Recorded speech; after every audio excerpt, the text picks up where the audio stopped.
বলছেন আলা উনাব্বিউকুম বিআকবারিল কাবাইর, আমি কি তোমাদেরকে এমন কিছু গুনাহের কথা বলবো যেগুলো সমস্ত গুনাহের চাইতে বড় গুনাহ।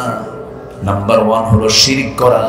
দেখবেন কেউ কেউ আল্লাহর কাছে না চায়া বাবার কাছে গিয়ে চায়। আসতে বলবেন না, বলে বাবার কাছে গিয়ে চায়। হিন্দু ভাইরা মার কাছে ডাকে, হিন্দু ভাইদের মার অভাব নাই। মা সরস্বতী, মা ভগবতী, মা লক্ষ্মী, মা দুর্গা, কি মা কালী। আমি হিন্দু ভাইদের কোনো দুর্নাম করছি না, বোঝানোর জন্য বলছি তারা হাজার মা ডাকুক, এই নিয়ে আমাদের কোনো অভিযোগ নাই, কোনো কথা নাই। হিন্দু ভাইরা তাদের মার অভাব নাই, তাদের মা অনেক, বহু মা তাদের। কিন্তু কিছু মুসলমান চিন্তা করলো তারা তো ধরছে মা, আমরা ধরবো বাপ, দয়াল বাপ, খাজা বাপ। আসলে এরকম কিছু আছে না? বলেন, ওরা ধরছে মা, এরা ধরছে কি? ধরতে হবে কারে? কষ্ট পাচ্ছেন নাকি আপনারা? শোনেন, কেউ উঠলে কিন্তু ভাববো ওগুলো সুদ খায়, ওগুলো করে। কেউ উঠবেন না এখন। আজকের ডেড সি প্রমাণ হয়ে আছে, সাক্ষী হয়ে আছে। জর্দান ফি আদনাল আরব, গোটা পৃথিবীর সবচেয়ে নিম্নাঞ্চল হলো জর্দানের ডেড সি এলাকা। যে এলাকার নাগরিকরা একসময় আজ থেকে 5000 বছর আগে এই সমকামিতা করতে গিয়ে আল্লাহ তাদের সবগুলোকে ধরে আকাশের উপরে তুলে নিয়ে এক ঠেকনা মেরে মাটির মধ্যে গেড়ে দিয়ে শেষ করে দিয়েছে এই সমকামিতা। যুবকরা, তুমি সেই লোকটাকে ফলো করবে যার দিকে তাকালে আমার নবীর কথা মনে হয়। কথা কি বোঝা যায়? কথা বোঝা যায়? তোমাকে নষ্ট করার জন্য চতুর্দিক থেকে অক্টোপাসের মতো তোমাকে ঘিরে ধরার চেষ্টা করবে। না, কোনো দিকেই যাওয়া যাবে না। তোমাকে ধরতে হবে একমাত্র কোন কিতাব? আসতে বলবেন না, কোন কিতাব?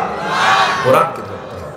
মুখে অনেক কথা আসছে, কিন্তু আল্লাহর কসম করে বলি, আমি কোন ব্যক্তি, কোন দল, কোন গোষ্ঠীকে গালি দেওয়ার জন্য কথা বলছি না। কোরআন যাকে গালি দিচ্ছে আমি তাকে কথা বলছি। সম্মানিত ভাইরা, মদ কিয়ামত পর্যন্ত হারাম, কেউ এটাকে হালাল করতে পারবে না। মদের ধারে পাশে আমরা যাব না। জোরে বলি ইনশাআল্লাহ, জোরে বলি ইনশাআল্লাহ। আমার দেশে মদের বোতল আছে না নাই? আসতে বলে আছে না নাই? জেনার কারবার, সুদ তো একেবারেই নেই। হ্যাঁ, আচ্ছা, আপনি কি রাগ করতেছেন নাকি? লাইনকে অন্যদিকে নিয়ে যাব না? রাখবো? আপনি না বললেও তো রাখবো। কথা বলছেন? আচ্ছা, তাহলে মদ আছে, জেনা আছে, সুদও আছে, জুয়া তো নাই, ক্যাসিনো, আচ্ছা, খুন আছে, গুম আছে, তাহলে সবই আছে। তাহলে মদ আছে, জেনা আছে, সুদ আছে, জুয়া আছে, খুন আছে, হিংসা তো নাই? আচ্ছা, হিংসাও আছে। আচ্ছা,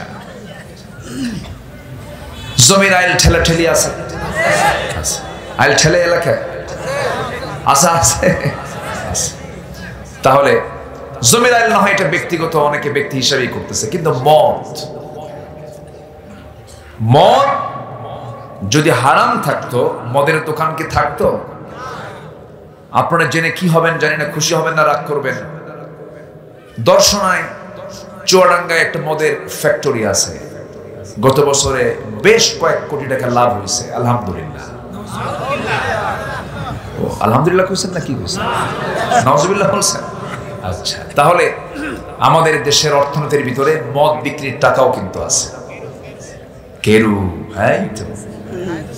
আচ্ছা, তো এখন বিষয়টা হলো, আমার রাসূল বলছেন আল খামরু উম্মুল খাবাইস, মদ হলো সমস্ত পাপের মা। নিঃসন্দেহে যারা আমার আয়াতকে যারা মিথ্যা প্রতিপন্ন করবে, ওয়াস্তাকবারু আনহা, এবং অহংকার দেখাবে, লা তুফাত্তাহু লাহুম আবওয়াবুস সামা, আকাশের কোন দরজা আমি তাদের জন্য খুলবো না। কি রাগ করেছেন আল্লাহ তাআলা, দেখেন আসমানের দরজাই খোলা হবে না। ওয়ালা ইয়াদখুলুনাল জান্নাহ, তারা কখনো জান্নাতে প্রবেশ করবে না, হাত্তা ইয়ালিজাল জামালু ফি সামিল খিয়াত, যেমন করে একটা সুঁয়ের একটা সূচের ছিদ্র পথে উট প্রবেশ যেমন অসম্ভব, তেমন এই সমস্ত বান্দার পক্ষে আমার দেওয়া জান্নাত দেওয়া তেমনই অসম্ভব। যেরকম আল্লাহু আকবার, আল্লাহু আকবার। সম্মানিত ভাইরা, আল্লাহর কথার ওয়েট কত, আল্লাহর কথার শক্ত ভাবটা কি।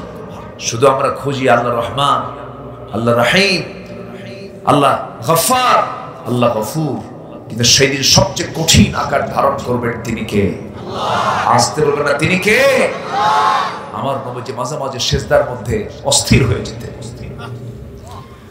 নবীজির সেজদার ভিতরে ছোট্ট ছোট্ট বাচ্চার মতো ডুকরে ডুকরে কাঁদতেন, হাউমাউ করে কাঁদতেন। আম্মা জানা এসে বলেন, ইয়া রাসূলুল্লাহ, আপনার আগের পরে সব গুনাহগুলো আল্লাহ রাব্বুল আলামিন মাফ করে দিয়েছেন, আপনি এত কান্না করেন কেন, সেজদা দেন কেন, এত চোখের পানি ফেলে কাঁদেন কেন? রাসূল বলছেন, আয়েশা রে, আমি বিশ্বনবী হতে পারি, আল্লাহ যদি আমাকে কিয়ামতের দিন পাকড়াও করেন, আমি নবী ও নাজাত পাওয়ার কোনো সুযোগ পাবো না। এত কঠিন ভয়াবহ সেই বিচার দিবস সবার সামনে আছে না নাই? আছে না নাই? জাহান্নাম এবং জান্নাত দুটো প্রস্তুত করে রেখেছেন কে? আল্লাহ তাআলা। আমরা কোথায় যেতে চাই বলেন? কোথায় যেতে চাই? জান্নাতের আমল কি আর জাহান্নামের বদ আমল কি, এই বিষয়ে আমি কিছু কথা আজকে বলতে চাচ্ছি। আমাকে সময় দিচ্ছেন তো নাকি? আমি আশাবাদী। শুরু হয়েছে নাহমাদুহু দিয়ে, শেষ হবে সবাইকে নিয়ে কি দিয়ে? মুনাজাতের মধ্য দিয়ে শেষ হবে। একটা মানুষ আমরা নড়বো না, ভাববো এটা আমার আপনার জন্য কোরআনে কারীমের সম্মানের জন্য বসে থাকা। সবাই থাকতে রাজি আছি তো ইনশাআল্লাহ? অন্য কোথাও জনসভা হোক, অন্য কোনো মিছিল মিটিং, সেটা ভিন্ন কথা, কিন্তু এটা হলো ইবাদতের জায়গা। এটা কিসের জায়গা বলেন? ইবাদত। আমরা কোরআন শুনতে এসেছি, এখানে দুটো হুকুম আল্লাহ তাআলা অর্ডার দিয়েছেন। কোরআন যখন আলোচনা হবে, তেলাওয়াত হবে, ওয়ানসিতু, চুপ থাকো, ফাসতামিউ, শোনো মনোযোগ দিয়ে। হুকুমটাকে মোল্লা না আল্লাহ? হুকুমটা কার? আল্লাহ। আল্লাহর হুকুম ফলো করে আমরা শেষ তক, শেষ অবধি আমরা থাকবো। জোরে বলি ইনশাআল্লাহ। আমি কিন্তু এই কথা বারবার বলবো না, কিন্তু আপনি যদি ওঠা বসা করেন, তাহলে আমার আলোচনা বিঘ্ন হলে, তাহলে শৃঙ্খলা ভঙ্গের মামলা দেবার জন্য মনে হয় এখানে ফেরেশতা নাই। আসতে কোন কেন? মানুষ যদি মামলা দিতে পারে, এখানে কি শৃঙ্খলা ভঙ্গের মামলা দেবার জন্য ফেরেশতা নাই? সব দিকে খেয়াল করতে হবে। আসছি, আমরা আমলের নিয়তে শুনবো। জোরে বলি ইনশাআল্লাহ। সম্মানিত ভাইরা, আসুন আমরা মূল আয়াতের দিকে আস্তে আস্তে চলে যাচ্ছি। আমার কথাগুলো কি বোঝা যায়? বুঝতে কোনো কষ্ট হচ্ছে না তো? আমি চেষ্টা করি যতটুকু সহজ করে, যতটুকু শুদ্ধ বাংলায়। আমার নবীজির জীবনে তার ভাষার ভিতরে একটা ওয়ার্ড স্লিপিং হয়েছে, স্লিপ অফ টাং হয়েছে, এমন কোন কথা তার মুখ থেকে কখনো বের হয়নি। একজন আলোচকের, যিনি দ্বীনের কথা বলবেন, উচিত তার মুখ থেকে অযাচিত, অপ্রাসঙ্গিক, অতিরঞ্জিত, এরপরে বেহুদা এমন জাতীয় কোনো কথা মুখ থেকে বের না হওয়া, কারণ এটা একটা ইবাদত। এটা কি ইবাদত? আমার দেশের মাহফিলগুলোতে এখন নাচানাচিও হয়, আছে না নাই বলেন তো? কিছু ভূত চাপছে আমার দেশের, মানে কিছু ভূত চাপছে মাহফিলটাকে, তারা কেউ কেউ রঙ্গমঞ্চ বানাতে চাচ্ছে। আছে না? আছে না? এরকম আছে না? হাসাহাসির পরিমাণ বেশি না? আমার নবীজির যখন আলোচনা শুরু হতো, আল খুতবাতুন নারিয়া, আগুন ঝরানো, তার চক্ষু লাল হয়ে যেত। সাহাবায়ে কেরামদের ভিতরে প্রতিক্রিয়া হলো, কাঁদতে কাঁদতে বেকার হয়ে যেত। মাহফিলের পরিবেশ হওয়া উচিত মূলত এমনটা, ঠিক কিনা বলে? আল্লাহ এদেশের এই মাহফিলের যে আবহমান কাল ধরে চলে আসায় যে সুন্দর এই পদ্ধতি সিস্টেম, এটা যিনি শুরু করেছিলেন তিনি তো আজকে নাই। পাখিটা খাঁচা মুক্ত হয়ে চলে গেছেন আল্লাহর কাছে। আল্লাহ তুমি তার কবরটাকে জান্নাতের টুকরা বানায় দাও। জোরে বলি আল্লাহুম্মা আমিন। কোরআনের আলোচনা করার, কোরআনের কথা বলার জন্য কি কি যোগ্যতা দরকার, কি কি পদ্ধতি দরকার, তিনি হচ্ছেন এদেশের সমস্ত আলেমদের এই আলোচনা করার ক্ষেত্রে একজন প্রবর্তক। বলি আলহামদুলিল্লাহ। একজন তিনি মডেল ছিলেন। আল্লাহ তুমি তাকে তোমার জান্নাতের উচ্চ মাকাম তুমি তাকে দিয়ে দাও। জোরে বলি আল্লাহুম্মা আমিন। আমি যেখান থেকে তেলাওয়াত করেছি সেই তেলাওয়াতকৃত সূরার নাম হলো সূরাতুল বাকারা। সূরাতুল বাকারা। বাকারা মানে হলো গাভী। বাকারা মানে কি? গাভী। গাভী এমন একটা প্রাণী, বলেন তো এর কোন অঙ্গটা কাজে লাগে না? এর কোন জিনিসটাকে, এমনকি এর পায়খানাও কাজে লাগে, জ্বালানিতে লাগে, তাই না? তো সূরাতুল বাকারা এটা এমন একটা সূরা, আল্লাহ তাআলা এর মধ্যে এমন কোন দিক নাই যা একটু না হলেও তিনি বলেন নাই, সব বলে দিয়েছেন। জোরে বলে সুবহানাল্লাহ, জোরে বলে সুবহানাল্লাহ। কি এটা? না না না, এটা দেওয়া যাবে, এটা শ্বাস প্রশ্বাস সমস্যা নাই। এর নমরুদ আসার তো মশা আসছে, বুঝলেন না? নমরুদ যদি না আসতো এই মশাটা আসতো, বুঝলেন নাই? সমস্যা নাই। আচ্ছা, সূরাতুল বাকারার ঠিক মাঝখান থেকে মাঝামাঝি বলবো আমি ৮০, ৮১, ৮১, ৮২, ৮৩ আয়াত ত্রয়, ৩টা আয়াতে কারীম আমি তেলাওয়াত করেছি। এই ৩টা আয়াতের পরিপূর্ণ হক আদায় না করতে পারলে আমি সামারাইজ করে কিছু নির্যাস আমি দেওয়ার চেষ্টা করব আপনার সহযোগিতার মাধ্যমে। জোরে বলি ইনশাআল্লাহ। আর বাকি ভরসা করব কার উপরে? আল্লাহর উপরে। আসুন আমরা সোজা আমরা আয়াতের দিকে চলে যাচ্ছি। সূরার নাম বলেন তো, সূরার নামটা কি? বাকারা। আয়াত সংখ্যা হলো 286। 286। 286 অর্ধেক কত? না মনে মনে ভাবতেছেন আপনারা অঙ্ক শিখান কেন? এটা ভাবতেছেন নাকি? অঙ্ক শেখার দরকার আছে। অঙ্ক না শিখলে জান্নাত পাওয়া যাবে না। কারণ নিজের অঙ্ক ঠিকই জানে, কিন্তু বনের সম্পত্তি বোঝা দিতে হবে এই অঙ্ক জানে না। আসলে এরকম অঙ্ক জানতে হবে। অঙ্ক না জানলে জান্নাত মিলবে না। তো 286 অর্ধেক কত? 143। কোরআন যে আল্লাহর কিতাব, শুধু একটা এক্সাম্পল আমি দেব। দেখেন আল্লাহ তাআলা কোরআনটাকে কত সুন্দর করে সাজাইছেন। আকাশ কি এলোমেলো না সাজানো? আকাশ কি অগোছালো না গোছালো? সূর্যের জায়গায় সূর্য, চাঁদের জায়গায় চাঁদ, তারার জায়গায় তারা, আকাশের জায়গায় আকাশ। আকাশের খুঁটি কয়টা কর? দেখেন এখানে একটা আকাশ বানাইছে না? ছাদ বানাইছে, দেখেন কতগুলো খুঁটি, তাও গড়ে পড়ে, হেলে পড়ে, কত কি হয়। আল্লাহ তাআলা একটা আকাশ, একটা ছাদ বানিয়েছেন। গোটা পৃথিবী কয় ছাদের নিচে আছে? সবাই এক ছাদ। খুঁটি আছে? তাহলে আমাদের বিল্ডিং এ কি লাগে? আর আল্লাহর ছাদে কোনো খুঁটি লাগে না। আচ্ছা, আমাদের এইখানকে আলোকিত করার জন্য কতগুলো লাইট, একাধিক অনেক লাইট, তাও খুব একটা জমতেছে না, দিনের মতো না। অথচ আমার আল্লাহ তাআলা গোটা পৃথিবীকে আলোকিত করার জন্য ওয়ানলি লাইট কয়টা লাগিয়েছে? বলেন কয়টা? একটা। সেটা কি যায়? বিদ্যুৎ যায় নাকি? সেই সূর্যের আলো কি যায়? মাঝে মাঝে যায়। এরকম হয় কি কখনো? আর আমাদেরটা স্মার্ট, ওভার স্মার্ট, খেলা আসে আর যায়। সম্মানিত ভাইয়েরা, সবকিছু সাজানো আল্লাহ তাআলা এই পৃথিবী সাজিয়েছেন। সেই আল্লাহ তাআলা কোরআনটাকে সাজিয়েছেন। একটু মনোযোগ দিয়ে কথাগুলো শুনবেন, কান লাগাবেন।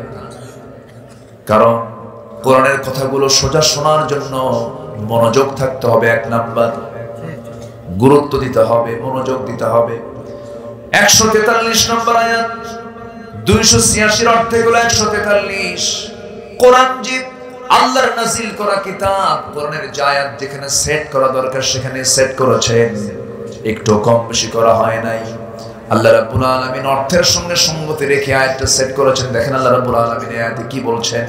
وَكَذَلِكَ جَعَلْنَاكُمْ أُمَّةً وَسَطًا لِتَكُونُوا شُهَدَاءَ عَلَى النَّاسِ وَيَكُونَ الرَّسُولُ عَلَيْكُمْ شَهِيدًا। আমি এমনই করে তোমাদেরকে আমি মধ্যম জাতি করে দুনিয়াতে পাঠিয়েছি। প্রথমেও পাঠাই নাই, শেষেও পাঠাই নাই। আমাদেরকে বলা হলো মধ্যম জাতি করে তোমাদেরকে দুনিয়াতে পাঠিয়েছি, এবং আল্লাহ তাআলা যে আয়াতটা সেট করেছেন শেষেও নয় প্রথমেও নয়, মধ্যে। আবার আয়াতের অর্থ হলো মধ্যে, যেরকম সুবহানাল্লাহ। আরেকটা আয়াতে আল্লাহ রাব্বুল আলামিন বলেন ইন্নী রাআইতু 11 কাওকাবা। ইউসুফ আলাইহিস সালাম স্বপ্নের মধ্যে দেখতে পেলেন 11টা নক্ষত্র আমি দেখলাম আব্বা, 11টা নক্ষত্র আমি দেখতে পেয়েছি। 11টা নক্ষত্র, এই বাক্যটা ইন্নী রাআইতু 11 কাওকাবা, এর মধ্যে আল্লাহ তাআলা 11টা নক্তাও দিয়েছেন। নক্তাও 11টা, নক্ষত্র 11টা। সংখ্যা তথ্যের এক অপূর্ব সমন্বয় ঘটিয়ে কোরআনের মতো কোরআন পৃথিবীর কোনো মানুষের পক্ষে রচনা করা সম্ভব নয়। জোরে বলি সুবহানাল্লাহ। সেই কোরআনকে দেখতে চায় না সমাজে, দেখতে চায় না আইনে, দেখতে চায় না রাষ্ট্রে, দেখতে চায় না বিচারে। এমন কিছু অপূর্ণাঙ্গ মুসলমান আমার দেশে আছে না নাই? আসতে বলবেন না, আছে না নাই? সব দেখা শেষ। আমাদের দেখে কিছু বাদ আছে নাকি? ৭১ দেশ স্বাধীন হয়েছে, আজকে 2024, দেশটার বয়স 53 বছর। দেখলাম তো সব, কোন দেখে কি বাদ আছে নাকি? দেখতেছি তো, যে একবার বসে সুপার গুলো আটা দিয়ে বসে, ছাড়াছাড়ি নাই। কথা বোঝেন না? সব দেখলাম আমরা, সব দেখা শেষ। আগামীর দেশ আমরা দেখতে চাই কোরআনের দেশ। রাজি আছেন কারা কারা? হাত উঁচু করে রাখেন মুসলমান।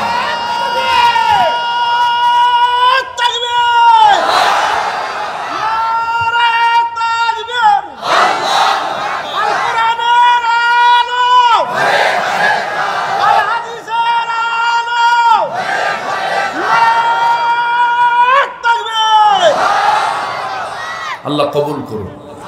আরো জোরে আমিন, আরো জোরে আমিন, আরো জোরে আমিন। আমার দেশের সমাজ অমুসলিম সমাজ না মুসলিম সমাজ? বলেন, অমুসলিম না মুসলিম? মুসলমান কত পার্সেন্ট? 90 থেকে 95% মুসলমান। তাহলে আমাদের দেশের সমাজ বলতে আমরা মুসলিম সমাজই বুঝি। কিছু আছে উপজাতি, কিছু আছে বৌদ্ধ, হিন্দু, খ্রিস্টান, কিছু আছে, কিন্তু মুসলিম সংখ্যা গরিষ্ঠ, বাকি সব সংখ্যালঘু।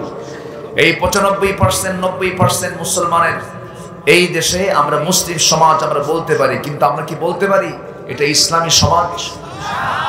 আস্তে, এটা কি ইসলামী সমাজ বলতে পারি? কেন? আসেন আমরা আয়াতের দিকে যাচ্ছি, মিলায় নিচ্ছি। আমার দেশে মদের বোতল আছে না নাই? আসতে বলে, আছে না নাই? জেনার কারবার, সুদ তো একেবারেই নেই। হ্যাঁ, আচ্ছা, আপনি কি রাগ করতেছেন নাকি? লাইনকে অন্যদিকে নিয়ে যাব না? রাখবো? আপনি না বললেও তো রাখবো। কথা বলছেন নাকি? আচ্ছা, তাহলে মদ আছে, জেনা আছে, সুদও আছে, জুয়া তো নাই, ক্যাসিনো, আচ্ছা, খুন, খুন আছে, গুম আছে, তাহলে সবই আছে। তাহলে মদ আছে, জেনা আছে, সুদ আছে, জুয়া আছে, খুন আছে, হিংসা তো নাই? আচ্ছা, হিংসাও আছে। আচ্ছা, জমির আইল ঠেলাঠেলি আছে, আইল ঠেলে এলাকায় আছে, আছে। তাহলে জমির আইল না হয় এটা ব্যক্তিগত, অনেকে ব্যক্তি হিসাবেই করতেছে, কিন্তু মদ, মদ যদি হারাম থাকতো, মদের দোকান কি থাকতো? আপনারা জেনে কি হবেন জানি না, খুশি হবেন না রাগ করবেন, দর্শনায় চুয়াডাঙ্গায় একটা মদের ফ্যাক্টরি আছে। গত বছরে বেশ কয়েক কোটি টাকা লাভ হয়েছে, আলহামদুলিল্লাহ। আলহামদুলিল্লাহ কইছেন না কি কইছেন? নাউজুবিল্লাহ বলছেন? আচ্ছা, তাহলে আমাদের দেশের অর্থনীতির ভিতরে মদ বিক্রির টাকাও কিন্তু আছে। কেরু, হ্যাঁ তো। আচ্ছা, তো এখন বিষয়টা হলো আমার রাসূল বলছেন আল খামরু উম্মুল খাবাইস, মদ হলো সমস্ত পাপের মা, সমস্ত পাপের মূল হলো কি? মদ। এটা কি আমার আপনার কোনো কথা? রাসূল বললেন। এখন আল্লাহ কি বলছেন দেখেন মদের ব্যাপারে, যে মদ আমার দেশে সংসদে তেলাওয়াত অধিবেশন শুরু করেই মদের আইন পাস করে। কি সুন্দর সিস্টেম, তাই না? আল্লাহ রাব্বুল আলামিন মদের ব্যাপারে কি বলছেন? ইন্নামাল খামরু ওয়াল মাইসিরু ওয়াল আনসাবু ওয়াল আজলামু রিজসুম মিন আমালিশ শাইতান ফাজতানিবুহু। জোরে বলুন আল্লাহু আকবার। মদ, জুয়া, এই সমস্ত কারবার হলো সম্পূর্ণ শয়তানের কাজ। এগুলো থেকে নিজেকে গুটে রাখো। মদ এমন একটা গুনার নাম, এমন একটা পাপের নাম, সমস্ত পাপকে মদ টেনে আনে। কারণ মদের ফলাফল হলো মদ্যপান করলে তাল না মাতাল, আসতে বলবেন না, তাল না মাতাল। যে মদ্যপানের মধ্য দিয়ে নিজের মেয়ে কোনটা বউ কোনটা বুঝতে পারে না, কি ঠিক কিনা বলেন? মেয়ে বোঝা যায় না, বউ বোঝা যায় না, মাতাল হয়ে যায়। মদের ফলাফল হলো সে মাতাল, মস্তিষ্ক বিকৃত হয়ে গেল। আল্লাহ রাব্বুল আলামিন বহু কারণে মদকে হারাম করে দিয়েছেন। এক নম্বর কারণ হলো সে মাতাল হয়ে যায় এবং সমস্ত পাপের জাম্মা। একটা উদাহরণ দিলে স্পষ্ট হয়ে যাবে কোন এক আল্লাহওয়ালা। একটা নগরে বসবাস করতেন, শহরে বসবাস করতেন। ওই শহরে একজন জঘন্য নারী, পতিতা নারীর বসবাস ছিল। ওই পতিতা নারী মনে মনে চিন্তা করলো, বহু পুরুষের জীবন নষ্ট করেছে, এই আল্লাহওয়ালাকে টার্গেট করবো, এর জীবনটা নষ্ট করার জন্য চেষ্টা চালাবো। প্ল্যান করে তাকে ফুসলায় ঘরের মধ্যে পর্যন্ত তুলে ফেলে দিয়েছে। তুলে ফেলে বলছে, শোনো, আমি কিন্তু জানাতেন মহিলা নই, আমি হলাম এই শহরের পতিতা নারী। তোমাকে টার্গেট করে ফেলেছি। আমি তোমার জন্য তিনটা অপশন খুলে রাখলাম। নাম্বার 1 মদের বোতল, নাম্বার 2 হলো তোমার জন্য রেখে দিয়েছি এই যে শিশুটা, আর নাম্বার 3 হলাম আমি। মদের বোতল থেকে মদ খাবে, আমি তোমাকে ছেড়ে দেব, অথবা আমার সঙ্গে জেনা করতে হবে, নচেত এটাও যদি না করতে চাও শিশুকে খুন করতে হবে। তিনটা অপশন তাকে দেওয়া হলো। এই তিনটার একটা যদি না করো, আমি এমন চিল্লান মারবো গোটা নগরবাসী আমার ঘরে চলে আসবে, তোমার সম্মান শেষ হয়ে যাবে। এত বড় চাপের মধ্যে যখন ফেলে দিয়েছে, সে আল্লাহওয়ালা মনে মনে চিন্তা করে, খুন তো করাই যাবে না, জেনা করলে ঈমান থাকে না। মদের বোতলের দিকে চেয়ে থেকে ভাবতেছে, অন্তত একটা বোতল থেকে একটা ঢোক মারলে দেখি যদি এখান থেকে নাজেদি পেয়ে যাই। যখন বোতলের মুখটা খুলে একটা ঢোক যখন মেরে দিয়েছে, মাতাল হয়ে গেছে। মাতাল হলে জেনা হয়, মাতাল হলে খুনও হয়, ঠিক কিনা? তাহলে মদ আছে যেখানে, জেনা আছে সেখানে, জেনা আছে যেখানে, খুন আছে সেখানে, ঠিক কিনা? আজকে এগুলোকে প্রমোট করা হয়। যুবকরা, ওই নেতৃত্বের মুখে থুতু মারো যে নেতা তোমার হাতে মদের বোতল তুলে দিতে চায়। যুবকরা, তুমি একটা বাংলাদেশ, এটা মাথায় রাখবা। তুমি জেগে উঠলে দেশ জেগে উঠবে। এই দেশকে, এই দেশের কৃষকরা পিছায় দেয়নি, এই দেশকে কোন শ্রমিকরা পিছায় দেয়নি, এই দেশকে কোন প্রবাসী পিছিয়ে দেয়নি। কৃষক অশিক্ষিত, শ্রমিক অশিক্ষিত, প্রবাসী বছরের পর বছর দেশ থেকে বউ বাচ্চার মায়া ত্যাগ করে বাপ মার চেহারা না দেখে কি খাটানিগুলো তারা দেয়, প্রবাসে গিয়ে রক্ত পানি বানায় ফেলে দেশে রেমিটেন্স পাঠায়। এরা হলো অশিক্ষিত। আর এরা যখন দেশকে এগিয়ে দিচ্ছে, দেশকে পিছায় দিচ্ছে কারা? ওই সমস্ত শিক্ষিত নামের কলম চোরেরা, যারা কোরআনকে, সমাজকে, কোরআন দিয়ে সমাজকে গড়তে চায় না, ঠিক কিনা? কষ্ট পাচ্ছেন? কথা বলবো? কোন সমস্যা, কোন টেনশন? সম্মানিত ভাইয়েরা, একটু মনোযোগ দিয়ে কথাগুলো শুনুন। আজকে আমার কথাগুলো অনেকের গায়ে লাগতে পারে, গায়ে লাগলে আমার তো কোনো যায় আসে না। আমি তো আমার বাপের কথা বলতে আসিনি, আমি বলতেছি কোরআন থেকে কথা, ঠিক কিনা? কোরআনের কোন আয়াতে আপনি দেখবেন যে মদ জায়েজ আছে? তাহলে কোরআনের যে আয়াতে বলা হচ্ছে, কোরআন বলে দিচ্ছে মদ হারাম। আপনি যদি বলেন আপনি এই বিষয়ে কথা বলবেন না, আপনি কোরআনের বিরুদ্ধে অবস্থান নিচ্ছেন, আপনাকে আমরা ছাড়বো না। আজকে যুবকরা শেষ হয়ে গেল, ইয়াবা ট্যাবলেট হাতে হাতে তুলে দেয়, ফেন্সিডিল তুলে দেয়। আমি কি ভুল বলছি? আমি কি ভুল বলছি? একটা জাতির ধ্বংসের জন্য যুবকদেরকে টার্গেট করলে হয়ে যায়। যুবকরা আজকে মাদকাসক্ত। এর মধ্যে আবার কোরআন তো নাই, সিলেবাস কারা কি করছে আল্লাহ জানে। হ্যাঁ, আমরা জানি পুরুষ আর নারী এটাই হলো পৃথিবীর ন্যাচারাল। পুরুষ এবং নারী থেকে আদম এবং হাওয়া থেকে পৃথিবীতে সমস্ত মানুষের আগমন। মিন যাকারিন ওয়া উনসা ওয়া জাআলনাকুম শুউবান ওয়া ক্বাবাইলা লিতাআরাফু। কিন্তু এখন মেল ফিমেল সাথে আবার ট্রান্স জেন্ডার, ট্রান্স জেন্ডার মানে ট্রান্স, ও মানে ও থাকবে না, পুরুষও থাকবে না, মহিলাও থাকবে না, ও আলাদা জাত থাকবে। ওই আলাদা জাত যেটা ট্রান্সজেন্ডার, ওদেরকে ভিন্ন গ্রহে পাঠায় দিয়া ওই জায়গায় ওরা খাক পুরে মরুক। ওদের তো বাচ্চা কাচ্চা হবে না। এগুলো কি শেখানো হচ্ছে? আচ্ছা, ফিলিস্তিন বন্ধু না ইসরায়েল বন্ধু আমার? বলেন তো, বলেন, ফিলিস্তিন আমার ভাই না ইসরায়েল আমার ভাই? তাহলে ক্লাস 9-10 এর সিলেবাসে কেন সামাজিক বিজ্ঞান বইয়ের মধ্যে ইসরায়েলের মানচিত্র দেখানো হলো? উচিত ছিল ফিলিস্তিনের মানচিত্র দেখানো। কয়টা বলবো? সর্বাঙ্গে ব্যথা, ওষুধ দেব কোথা? বহু কথা।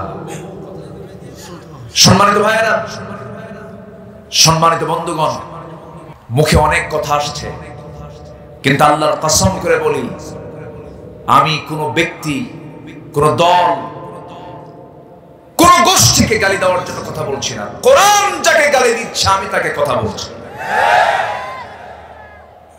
সম্মানিত ভাইয়েরা, মদ কিয়ামত পর্যন্ত হারাম, কেউ এটাকে হালাল করতে পারবে না। মদের ধারে পাশে আমরা যাব না। জোরে বলি ইনশাআল্লাহ, জোরে বলি ইনশাআল্লাহ। পাপ করলে পাপ আমাকে ঘেরাও করে ফেলবে, পাপ করলে পাপ আমাকে ঘেরাও করে ফেলবে। আল্লাহ রাব্বুল আলামিন বলেন সূরা বাকারার 81 নম্বর আয়াত, কোট করে রাখেন। মহান রাব্বুল আলামিন বলেছেন, বালা মান কাসাবা সাইয়্যাতান ওয়া আহাতাত বিহি খাতিআতুহু ফাউলাইকা আসহাবুন নার হুম ফিহা খালিদুন। বান্দা, তুমি পাপ করবে, পাপ তোমাকে ঘেরাও করে ফেলবে, পাপ তোমাকে অ্যাটাক করে ফেলবে, পাপ তোমাকে বিভিন্ন ভাবে তোমাকে জড়িয়ে ফেলবে।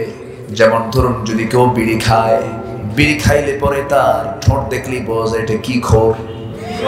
দেখছেন, করছো আঁকা, ফুটে উঠছে চেহারায়, দেখলে গায়ে এটা বিড়ি খায়। কি খায়? বিড়ি খায়। যে মদ খায়, মদ খরজি চেহারা দেখলে টের পাওয়া যায়, চোখটা ফেটে বের হয়, চোখ দেখলে বোঝা যায় এটা পাক্কা মদ খোর। ঠিক কিনা বলেন? চেহারায় তা ফুটে ওঠে। আমার বন্ধুগণ, মদ তো খেলে মাতাল হয়ে যায়। এক বেচারি মদ খায়, রাত 3টার দিকে বাড়িতে আসছে, বাড়িতে এসে দরজায় ডাক দিচ্ছে। তো বউ তো ভাবতেছে যে এ তো মদ খেয়েছে, কারণ বউ তো জানে তার স্বামীর খবর। স্বামীর খবর কি অন্য কেউ বেশি জানে? স্বামীর খবর বেশি জানে কে? বউ। বউ জানে আমার স্বামী কয় নাম্বার মানুষ, এটা বউরা ভালো জানে। এই জন্য রাসূল বলেছেন, আমি বিশ্ব নবী, আমি আমার বউদের কাছে ভালো। আমি বলে দিয়েছি, বউরা রাতের আঁধারে যা করি তা বলে দাও। সাহাবীদেরকে বলেছি, দিনের আলোতে যা করে তা বলে দাও। পৃথিবীতে এমন কোন লিডার আপনি পাবেন না যে 24 ঘন্টা সব কিছু বলে দিলে তার ইজ্জত থাকবে। রাসূল ছিলেন আমার আদর্শ। জোরে করুন সুবহানাল্লাহ। তো এখন রাত 3টার দিকে এসে যখন বলতেছে, ডাকতেছে, এই দরজা খোল। বউ মনে মনে ভাবতেছে ও তো মদ খেয়ে আসছে রাত 3টা, দরজা খুলি কেমনে? বড় একটা ছেলে আছে, ছেলেকে ডাক দিয়ে বলে আব্বা এদিকে আসো, তোমার বাপ তো আসছে, ভয় পাচ্ছি দরজা খুলতে, আসো সাথে। দরজাটা খুলি, দরজা খোলা মাত্রই মদ খাইছে ডাবল, চোখ লাল টকটকা, বউয়ের দিকে তাকায় বলছে আম্মা আসসালামু আলাইকুম। বসেন। এখন বউ বলে হাই রে আমার পোড়া কপাল, তোমার কি একটু হুঁশ হলো না? যুবক ছেলের সামনে দাঁড়ানো, তার সামনে আমার মা বলে ডাকো, একটু কি হুঁশ নাই তোমার, লজ্জা নাই তোমার? ছেলের দিকে তাকায় বলে দুলাভাই আসসালামু আলাইকুম। এটাই হলো মদের ফলাফল। সম্মানিত ভাইয়েরা, এই সমস্ত পাপ কাজগুলো আজকের সমাজে কঠিন হয়েছে না সহজ হয়েছে? কঠিন হয়েছে না সহজ হয়ে গেছে? সহজ, সহজ, ইজি। এটা কোনো কিছুই না, মানে জাস্ট নো ম্যাটার, এটা কিচ্ছু কোনো ব্যাপারই না। এটা সাথে আরেকটা যোগ দিয়েছে ট্রান্সজেন্ডারের সাথে সমকামিতা। সমকামিতা হলো পুরুষ পুরুষকে বিয়ে করবে, নারী নারীর প্রতি আসক্ত হবে, যা কুত্তার মধ্যেও নেই। কুত্তার মধ্যে আছে কোন? ওর কুত্তার মধ্যে একটা, মানে ওর মধ্যে একটা সেন্স আছে, ও কিছু হলেও বোঝে কি হয়েছে, এটা আমি তো ভয় পেয়ে গেছি, থাপ্পড় মারে খারে আবার। মানে সাইলেন্ট থাকতে হবে, চুপচাপ থাকতে হবে। আপনারা যা করেন আপনাদেরকেও দেখেন। সম্মানিত ভাইয়েরা, দেখো এই সমকামিত হোমোসেক্স, এটা বোঝার জন্য কিন্তু বেশি বুদ্ধি লাগে না। ব্রিটেনের প্রধানমন্ত্রী ঋষি সুনাক তিনি বলেছেন, তিনি একজন অন্য ধর্মের মানুষ, ভারতীয় বংশোদ্ভূত ব্রিটেনের প্রধানমন্ত্রী। তিনি বলেছেন a man is a man, a woman is a woman, that's just a common sense. একটা পুরুষ একটা পুরুষ, একটা নারী একটা নারী, এটা বোঝার জন্য কিচ্ছু লাগে না, কমন সেন্সই যথেষ্ট। আজকে এই সমকামিতাকে প্রমোট করার জন্য আমার দেশেও কিছু ধ্বজভঙ্গ বদমাইশরা নামছে রাস্তায়, আছে না নয়? কেন জানেন? ভারতে প্রায় সমকামিতাকে তারা আইন আকারে পাশ করার চেষ্টা করতেছে। আমেরিকা ইউরোপের বহু দেশে সমকামিতার আইনটাকে বিল টেনে সংসদ আইন আকারে পাশ করছে। এই অসভ্য দুনিয়াকে সভ্য করার জন্য মুসলমানদের নেতৃত্ব হাতে আনতে হবে। মুসলমান, ঠিক কিনা? সম্মানিত ভাইয়েরা, সম্মানিত বন্ধুগণ, আজকের ডেড সি প্রমাণ হয়ে আছে, সাক্ষী হয়ে আছে। জর্দান ফি আদনাল আরব, গোটা পৃথিবীর সবচেয়ে নিম্নাঞ্চল হলো জর্দানের ডেড সি এলাকা। যে এলাকার নাগরিকরা একসময় আজ থেকে 5000 বছর আগে এই সমকামিতা করতে গিয়ে আল্লাহ তাদের সবগুলোকে ধরে আকাশের উপরে তুলে নিয়ে এক ঠেক না মেরে মাটির মধ্যে গেড়ে দিয়ে শেষ করে দিয়েছে এই সমকামিতা। যুবকরা, তুমি সেই লোকটাকে ফলো করবে যার দিকে তাকালে আমার নবীর কথা মনে হয়। কথা কি বোঝা যায়? কথা বোঝা যায়? তোমাকে নষ্ট করার জন্য চতুর্দিক থেকে অক্টোপাসের মতো তোমাকে ঘিরে ধরার চেষ্টা করবে, না, কোনো দিকেই যাওয়া যাবে না। তোমাকে ধরতে হবে একমাত্র কোন কিতাব? আসতে বলবেন না, কোন কিতাব? কোরআনকে ধরতে হবে। কোরআনকে আঁকড়ে ধরতে হবে। একটু কান লাগাবেন, মনোযোগ দিয়ে কথাগুলো শুনবেন। আল্লাহ নিজে বলছেন পাপ করবে, পাপ তোমাকে ঘেরাও করে ফেলবে। যখন কোনো বান্দা পাপ কাজ করে ফেলে তার মধ্যে 7টা নিন্দনীয় জিনিস চলে আসে, জঘন্য জিনিস চলে আসে। যখন কোনো বান্দা পাপ করে 1 নাম্বার তার মধ্যে চলে আসে সে নির্লজ্জ হয়ে যায়, বেহায়া হয়ে যায়, কোনো লজ্জা থাকে না তার মধ্যে। দেখেন না কিছু কিছু লোক আছে খালি মিশা কথা কয়, আছে না? আছে কিনা বলেন? নির্জলা মিথ্যা কথা বলে, ঘন ঘন মিথ্যা কথা বলে। এই দেশে মিথ্যা কথা কারা বেশি বলে জনগণ জানে? জানে না? জনগণ জানে না? যারা বেশি মিথ্যা কথা বলে তারাই নেতৃত্ব দেয়। ঘন ঘন মিথ্যা কথা বলে, যা মুখে আসে তাই বলে। সম্মানিত ভাইয়েরা, সম্মানিত বন্ধুগণ, যখন মানুষ পাপ করে ওর মধ্যে কোনো লজ্জা থাকে না, বেহায়া হয়ে যায়। নাম্বার 2 হলো সৌন্দর্য নষ্ট হয়ে যায়। নাম্বার 3 হলো রোগাক্রান্ত হয়ে পড়ে, পাপ করবে, রোগ ছড়বে। এটা কার ফয়সালা?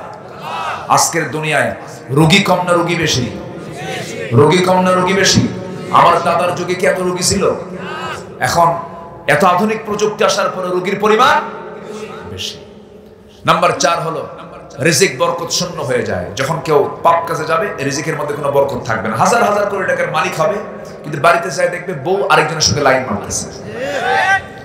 মেয়ের বালিশের নিচে হাতায় দেখবে ইয়াবার ট্যাবলেট। ছেলের বালিশ টান দিয়ে দেখবে পিস্তল। ছেলেকে বলবে এই শিপন পিস্তল কেন? ছেলে পিস্তলটা নিয়ে বাবার মাথায় লাগায় বলবে বেশি কথা বলবি না, খাইয়া ফেলা। কি কথা কি বুঝতেছেন আপনি? রিজিকে কোনো বরকত থাকবে না, অশান্তি হয়ে যাবে, অশান্তি হয়ে যাবে। নাম্বার 5 হলো সবাই তাকে ঘৃণা করবে। সবাই তাকে কি করবে? ঘৃণা করবে। কিন্তু ওই যে সামনে আসলে ভয়ের ঠেলা একটু সালাম দেয়, মনে মনে তুই মরবি কোন? কথা বোঝেন নাই? জনগণ যদি সুযোগ পাইতো, জনগণ যদি সুযোগ পাইতো কাবাবের সালাত বানায় আসে, ঠিক কি না? নাম্বার 6 হলো যখন কেউ পাপ করে তখন তার অন্তরটা কালো হয়ে যায়। অন্তরটা কি হয়? কালো হয়, দয়া মায়া থাকে না। নাম্বার 7 হলো তার কোনোদিন দোয়াও কবুল হয় না। তার দোয়া কবুল হয় না। আমরা পাপের কাছে যাব না, আসতে বলবেন না, পাপের কাছে যাব না, পাপের কাছে যাওয়া যাবে না। 2 রাকাত 4 রাকাত নফল নামাজ মিস হয়ে গেল, তাহাজ্জুদ মিস হয়ে গেল, সুবহানাল্লাহ আলহামদুলিল্লাহ কিছু মিস হয়ে গেছে, এটা বড় ধরনের কোনো ক্ষতি নয়। কিন্তু আপনি বড় গুনাহ থেকে নিজেকে বাঁচাতে পেরেছেন, এটা আপনার জন্য বড় অর্জন। আমার জীবনের সবচেয়ে বড় ক্যারিয়ার হলো, আমার জীবনের সবচেয়ে বড় ক্যারিয়ার আমার করতে হবে গুনাহ মুক্ত থাকা যায় কেমন কেমন করে। বিশেষ করে কবিরা গুনাহ থেকে বাঁচাতে হবে নিজেকে। কবিরা গুনাহ মারাত্মক গুনাহ, এই গুনাহটা তওবা ছাড়া মাফ হবে না। যেমন কবিরা গুনাহের মধ্যে রাসূল বলেছেন আলা উনাব্বিউকুম বিআকবারিল কাবাইর, আমি কি তোমাদেরকে এমন কিছু গুনাহের কথা বলবো যেগুলো সমস্ত গুনাহের চাইতে বড় গুনাহ। নাম্বার 1 হলো শিরক করা। দেখবেন কেউ কেউ আল্লাহর কাছে না চায়া বাবার কাছে গিয়ে চায়। আসতে বলবেন না, বলে বাবার কাছে গিয়ে চায়। হিন্দু ভাইরা মার কাছে ডাকে, হিন্দু ভাইদের মার অভাব নাই। মা সরস্বতী, মা ভগবতী, মা লক্ষ্মী, মা দুর্গা, কি মা কালী। আমি মা হিন্দু ভাইদের কোনো দুর্নাম করছি না, বোঝানোর জন্য বলছি তারা হাজার মা ডাকুক, এই নিয়ে আমাদের কোনো অভিযোগ নাই, কোনো কথা নাই। হিন্দু ভাইরা তাদের মার অভাব নাই, তাদের মা অনেক, বহু মা তাদের। কিন্তু কিছু মুসলমান চিন্তা করলো তারা তো ধরছে মা, আমরা ধরবো বাপ, দয়াল বাপ, খাজা বাপ। আসলে এরকম কিছু আছে না? বলেন, ওরা ধরছে মা, এরা ধরছে কি? ধরতে হবে কারে? কষ্ট পাচ্ছেন নাকি আপনারা? শোনেন, কেউ উঠলে কিন্তু ভাববো ওগুলো সুদ খায়, ওগুলো ওগুলো করে। কেউ উঠবেন না, এখন বসে থাকেন। চলে যাবেন, আর আধা ঘন্টা থাকেন। ও আচ্ছা আচ্ছা আচ্ছা, ঠিক আছে। না, উনি অসুস্থ, ওনার হার্টের অপারেশন করা আছে, যে আপনাকে ছুটি দিলাম, যে ইনশাআল্লাহ। তো আপনারা আবার যাবেন নাকি? আপনারা আছেন তো ইনশাআল্লাহ? এই চেয়ারটা ফিল আপ করে দিন, বসেন। হ্যাঁ জি ভাই, বসে পড়ুন। আলহামদুলিল্লাহ, আমি অত্যন্ত আনন্দিত, আমি খুবই খুশি। আপনারা এত ভদ্র, এত শান্ত আপনারা, এবং এতটাই শৃঙ্খল, আমার কলিজা ভরে গেছে জানেন। আমি খুবই আনন্দ পাচ্ছি আপনাদেরকে পেয়ে। আলহামদুলিল্লাহ, জোরে বলি আলহামদুলিল্লাহ। আমার কথা বুঝতে কারো কষ্ট হচ্ছে না তো? কষ্ট হওয়া মাত্রই বলবেন, আমি দোয়া করে দেব। আমি আলোচনা চালাবো তো ইনশাআল্লাহ। আমার দিকে তাকান। হ্যাঁ, তাহলে হিন্দু ভাইরা ধরেছেন মা, আর আমাদের মধ্যে কিছু মুসলমান ধরছে কি? বাবাও ধরা যাবে না, মাও ধরা যাবে না। ধরতে হবে কাকে? আজ চাইতে হবে কার কাছে? জুতার ফিতা ছিললেও বলবো কাকে? বলেন কাকে? কাকে বলবো? আল্লাহকে বলবো। ইন্না লিল্লাহ। আমার বন্ধুগণ, সব চাও আমরা আল্লাহর কাছে চাবো। আল্লাহ ছাড়া কারো কাছে বলবো না, কোন হারাম কাছে যাব না, শিরকের কাছে যাব না, বিদআতের কাছে যাব না। দেখবেন কিছু কিছু লোক আছে, সামনে মাজার দেখলে পরেই মাথা খারাপ হয়ে যায়। ট্রাক নিয়ে যাচ্ছে, হঠাৎ করে হেল্পার ড্রাইভারকে বলে, বস থামেন, মাজার শরীফ। কসকস 100 টাকার নোট দিয়া বলল, এখন আমরা মুক্ত, কেন আর কোন অ্যাক্সিডেন্ট হবে না। যেরকম নাউজুবিল্লাহ। হেফাজত করার মালিক কি দরবার না আল্লাহ? হেফাজত করার মালিক কে? টাকার প্রয়োজন কি মরা মানুষের না জিন্দা মানুষের? দোকানে শুয়ে আছে কে? মরা না জিন্দা? মরা মানুষের আপনি কি লাগবে? ভাইরে, আমি করজোরে মিনতি জানাই, কেউ আমাকে মন খারাপ করবেন না। আমি যা বলছি কোরআনকে সামনে রেখে। আমি নিজে গেছি মদিনায়, আমার নবীর মদিনার কবরের সামনে। আমার নবীর কবরের চাইতে কি উন্নত কবর, সম্মানজনক কবর কি পৃথিবীতে কারো থাকতে পারে? সে জায়গায় কোনো সেজদা নাই, কোনো দোয়া নাই। হাত তুললি বলা হয় এইদিকে কেন হাত ঘুরাও, আল্লাহর দিকে চাও। আমার নবীও চেয়েছেন কার কাছে? কার কাছে? আল্লাহর কাছে। আমি পীর বিরোধী না, আবার ভুল বুঝবেন না। আমি যিনি হক্কানি পীর, আমি তাকে ভালোবাসি। গতকাল আমার মাহফিল ছিল সিলেটে, শাহজালাল ইয়ামিনী শুয়ে আছেন সেখানে। তিনি রাজা গৌর গোবিন্দকে পরাজিত করেছেন, গোটা সিলেটকে শিরক মুক্ত করেছেন। রাজশাহীতে শুয়ে আছেন শাহ মাকদুম রহমতুল্লাহ আলাইহি, খুলনায় শুয়ে আছেন খান জাহানী রহমতুল্লাহ আলাইহি, বগুড়ার মহাস্থানগড়ে শুয়ে আছেন শাহ সুলতান বলখি রহমতুল্লাহ আলাইহি। রাজা পরশুরামকে জাহান্নামে পাঠায় দিয়া গোটা অঞ্চলকে কালিমার পতাকা উড্ডীন করেছেন। মঈনুদ্দিন চিশতি রহমতুল্লাহ আলাইহি রাজা পৃথ্বীরাজকে পরাজিত করেছেন। এক হাতে নিয়েছেন কোরআন, আরেক হাতে নিয়েছেন তরবারি, কালিমার পতাকা তারা উড্ডীন করেছেন। আর এখন গাজার গন্ধে দরবার শেষ। এত গাজা খায় মশা পর্যন্ত বিরক্ত। মশা কয় এত গাজা মানুষ খায়। মাথার চুলে জট পাকতে পাকতে মহাজট, ওর মধ্যে উকুন থাকতে থাকতে উকুন পর্যন্ত বিরক্ত। খাইরে কোন চুলে আসলাম যে চুলে তেলও খাবারও না। এই হলো মাথার চুল, মোষ দাড়ি একাকার। মোষও বড়, দাড়িও বড়, বগলের চুলও বড়, নিচের দিকে আর গেলাম না। আছে না নাই? গোসলও করা লাগে না, কিচ্ছু করা লাগে না। কিছু কিছু পাগল যে ওদের কাছে বলে, বাবা ও বাবা তোর বাপ নাই বাড়িতে? হ্যাঁ কি আসতে কোন জোরে কোন ঠিক কিনা? নিজের বাড়িতে বাপ নাই। এই পৃথিবীতে সবচাইতে বেশি দাম হলো আল্লাহর পরে নবীর পরে বাবা। জোরে কোন সুবহানাল্লাহ। আল্লাহর পরে নবীর পরে কে? বাবা। বাবার দাম সবচেয়ে বেশি, এরপরে মায়ের হকটা বেশি। জোরে কোন সুবহানাল্লাহ। আসল জায়গায় কোনো নক নাই, নকল জায়গায় চলে যায়। আব্বা একটা গ্রিন সিগন্যাল, আব্বার কাছে বলবেন, আব্বা দোয়া করবেন, সরাসরি আল্লাহ শুনবেন। মার কাছে বলবেন, মা দোয়া করবেন, সরাসরি আল্লাহ শুনবেন। 3 দোয়া মিস হয় নাই। কয় দোয়া? মুসাফিরের দোয়া, মাজলুমের দোয়া, পিতামাতার দোয়া। হাদিস এটা। তো আপনি এর মধ্যে কি কোনো ন্যাংটা বাবা আছে? ন্যাংটা বাবা আছে? বদমাইশ এগুলো। একটা কথা জেনে রাখবেন, কোন পাগল,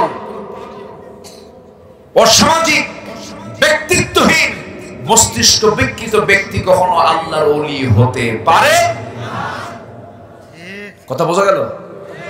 পাগল মানুষ কখনো আল্লাহ ওয়ালা হয় না। পাগল তো পাগলই, তার প্রতি কোনো হুকুমই নেই। সম্মানিত ভাইরা, তাহলে আমরা পাপের মধ্যে সবচেয়ে বড় পাপ যেটা শিরক, আমরা করব না। জোরে বলি ইনশাআল্লাহ। নাম্বার 2, রাসূল বলেন উকুকুল ওয়ালিদাইন, পিতামাতার সঙ্গে নাফরমানি করা। এমন সন্তান তো তার আসে নাই। আসতে অ্যাভেলেবল এমন সন্তান কি হওয়া যাবে? বাবারা, মাকে কষ্ট দিবা না। মা হেরে গেলে আর পাওয়া যায় না।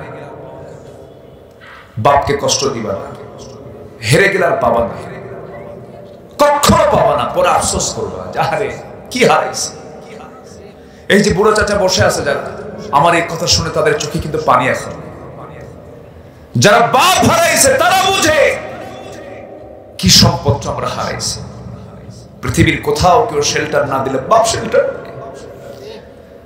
পৃথিবীর কোথাও জায়গা না হলে মা তাকে জায়গা করে দেয়। মা, বাপ। রাসূল বলেছেন, আমি আমার বাপকে দেখি নাই, আমি আমার মাকে প্রাপ্তবয়স্ক অবস্থায় দেখি নাই। কিন্তু সাহাবীরা, পৃথিবী থেকে যদি তুমি জান্নাতের সিগন্যাল নিয়ে যেতে চাও, বাবার মুখ থেকে সিগন্যাল নিবা, গ্রিন সিগন্যাল দোয়া নিবা, তোমার জন্য জান্নাতের গ্রিন সিগন্যাল তুমি পেয়ে যাবা। জোরে করো সুবহানাল্লাহ। বাপ মা যদি দোষও করে, শক্ত ভাষায় সেই দোষ ধরাও জায়েজ, কখনো না, কখনো। এখানে কোনো আইনই চলবে না, এখানে কোনো বিধানই চলবে না। এক সাহাবী মারা যাবেন, নবীজির জীবদ্দশায় ইন্তেকাল করবেন, মুখ থেকে কালিমা বের হয় না। মুখ থেকে, সাহাবী কিন্তু মুখ থেকে কালিমা বের হয় না। নবীজির কানে সংবাদ গেল, নবীজি বলছেন, ও সাহাবীরা, ওই আমার প্রিয় আলকামার মা বেঁচে আছে নাকি বাপ বেঁচে আছে নাকি? হ্যাঁ বেঁচে আছে। তার মাকে ডেকে আনো। ডেকে আনা হলো, বলা হলো, আলকামার মা, আপনার মন খারাপ নাকি? কি হয়েছে? আপনার ছেলে তো অসুস্থ, সে মারা যাবে, আপনি মনক্ষুণ্ণ নাকি? সঙ্গে সঙ্গে আলকামার মা বলছে, আমার ছেলেটা খুব ভালো ছিল, কিন্তু বিয়ের পরে সে শুধু বইয়ের কথা শোনে, এমন সন্তান তো এখন নাই। হ্যাঁ আছে। বউ বড় না মা বড়? মাহফিলে মা বড়, আর বাড়িতে বউ বড়। ঠিক আছে না? সব জায়গায়, সব জায়গায় খালি বয়সী বড়। রাগ করতেছেন আপনারা কথাগুলো বলে, না পেস্টাস লাগাই দিলাম আমরা? এগুলো কথা কি বলার দরকার আছে? ভালো করে বলবেন, মা বড় না বউ বড়? সব সময়ের জন্য মা বড়, কোন সময়ের জন্য মা কি কোন লেভেলে নেওয়া যাবে না। মার সঙ্গে কোনো তুলনাই চলে না। মা মার জায়গায়, বউটা বউয়ের জায়গায়, বউয়েরও দাম আছে। বউকে আপনি কাজের মানুষ মনে করবেন না। কিছু কিছু স্বামী আছে, সকালেও থাপড়ায়, বিগুলো থাপড়ায়, ছোট লোকের বাচ্চা। ঠিক কিনা, আছে না নাই? মায়েরা খুব খুশি, হুজুর ভালো করে রাখেন, আমার স্বামী মানুষ না। বউকে রাসূল মেরেছেন এমন কোন রেকর্ড নাই। কোনদিন বউয়ের গায়ে হাত দিয়েছেন এমন কোন রেকর্ড নাই। এমনও হয়েছে, নবীজির সামনে একদিন আম্মা জান আয়েশা বলছেন, ইয়া রাসূলুল্লাহ, আমি আপনার বিরুদ্ধে বিচার দেব, বিচার ডাকবো। স্বামী স্ত্রীর মধ্যে গন্ডগোল লাগে না? লাগে তো। রাসূল বলেন, আচ্ছা তুমি বিচার ডাকো, কাকে ডাকবো? বিচারক কাকে বলবো? ওমরকে ডাক দি। কেন? ওমরকে দেখলে ভয় লাগে। আব্বাকে ডাক দেন। আব্বাকে ডাকা হলো।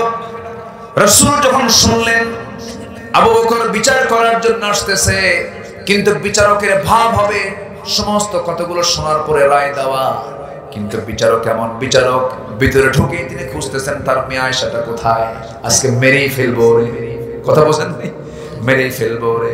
সঙ্গে সঙ্গে ভয়ে আম্মা জান আয়েশা আমার নবীর পিছনে গিয়ে দাঁড়ায় আছেন রাসূলের হেল্প নেওয়ার জন্য। রাসূল বলছেন, আবু বকর, বিচারক তুমি মারতে আসো কেন? আগে বিচারটা করো। কেন? আজকে আমি ওকে মেরেই ফেলবো। রাসূল বলছেন, আয়েশা, তুমি আমার বিরুদ্ধে বিচার ডেকে তুমি আমার পিছনে দাঁড়ায় আছো কেন? সুবহানাল্লাহ বলবেন। বিচার শেষ, বিচার শেষ। নবীজি ম্যানেজ করতেন, নবীজি গন্ডগোল লাগাতেন না। মেয়েরা একটু কথা বেশি বলে, মেয়েরা একটু ঘন ঘন কথা বলে, এটা পুরুষের মাথায় থাকতে হবে।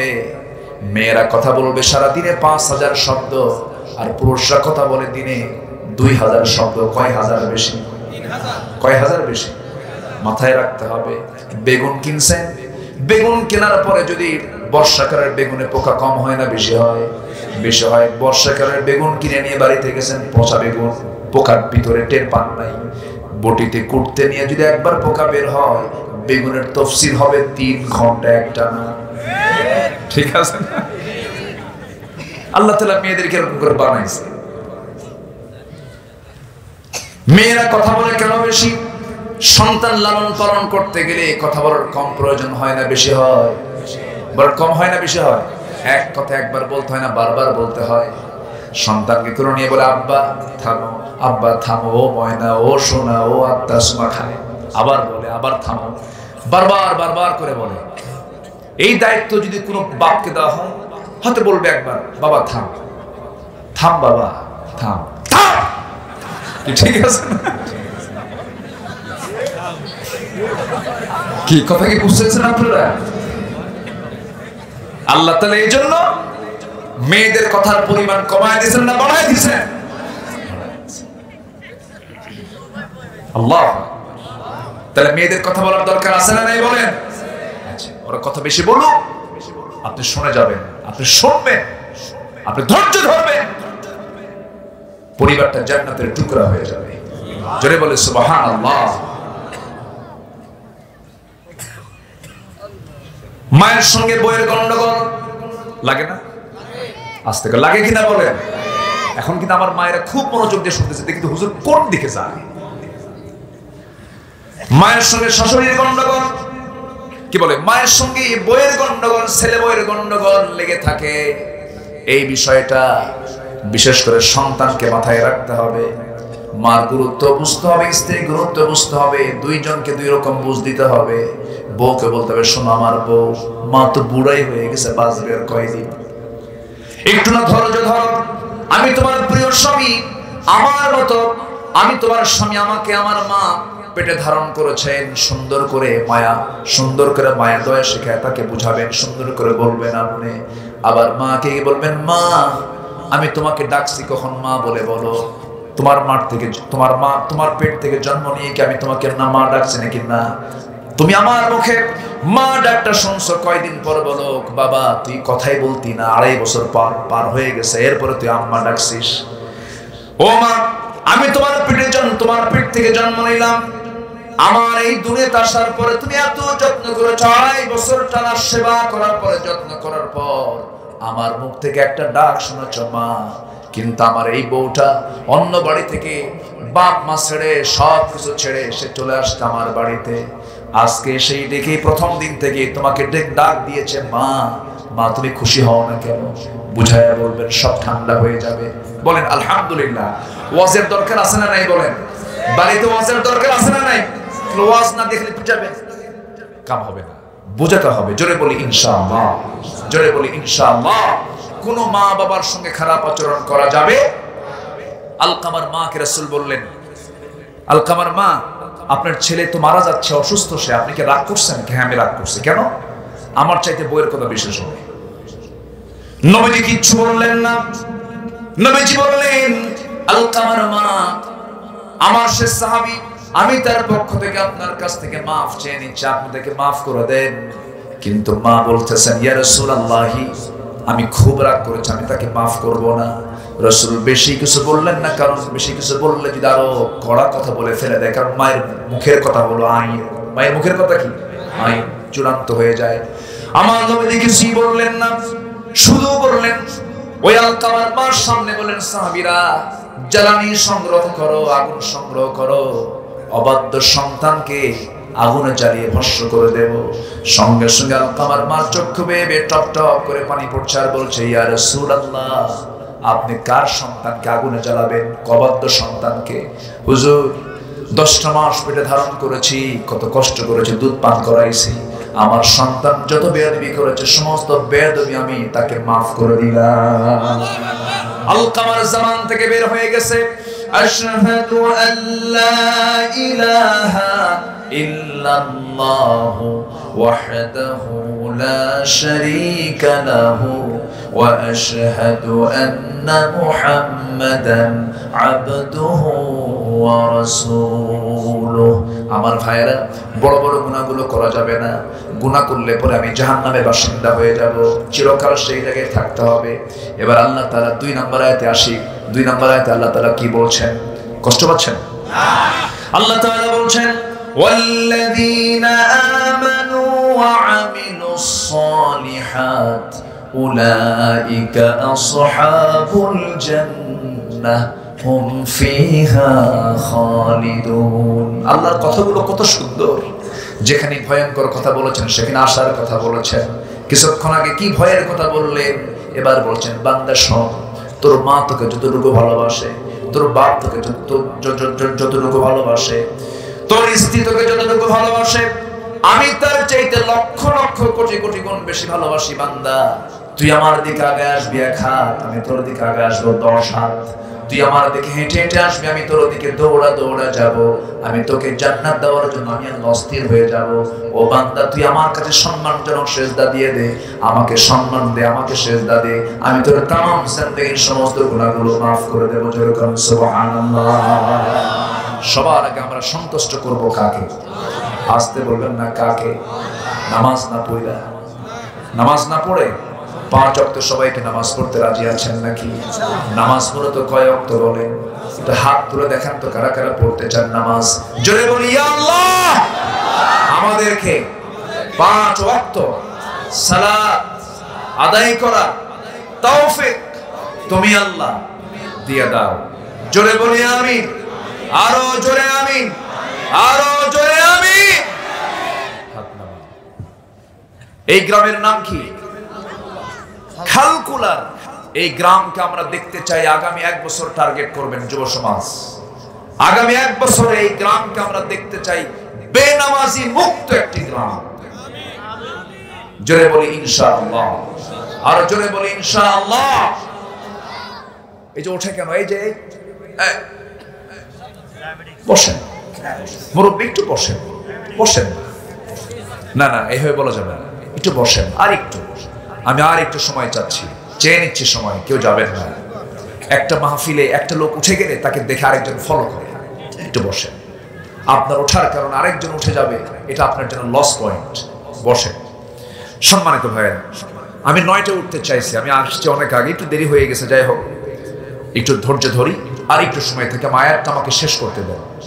তাহলে আমরা দুনিয়াতে এসেছি খারাপ কাজের জন্য না ভালো কাজের জন্য? বলেন তো। ভালো কাজের জন্য। ভালো কাজ করলে পরে সবচেয়ে বেশি খুশি হন কে? আসতে হবে না। সবচেয়ে বেশি খুশি হন কে?